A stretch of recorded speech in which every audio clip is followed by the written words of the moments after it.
Hello everyone and welcome back to another video. So in today's video I'm going to show you how to fix a bank account that won't sign in Rocket Money. So if a linked bank account isn't signed in Rocket Money, it may be due to expired login credentials, a temporary issue with your financial institutions, or a connection problem with the data provider. In many cases, reconnecting the account or updating your credentials resolves the issue.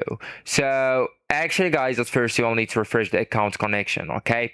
So open the Rocket Money app and just tap the gear icon or the settings icon that's located at the top left corner here.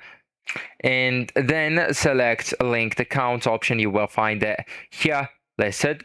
So I have an issue here. My Capital One bank account is blocked right now. So I couldn't proceed to the dashboard and to have the access to these options here that you can find them. So just listen carefully and follow the steps. Tap or select the linked account option and choose the bank account that isn't signed in.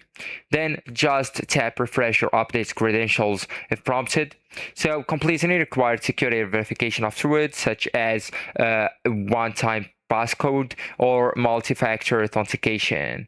Also, guys, you can re-enter your bank login informations. So if your password security settings have changed, you will need to go to the linked accounts too and select the affected financial institutions. Then tap reconnect or update login, enter your current online banking username and password, and then complete any additional authentication steps required by your bank.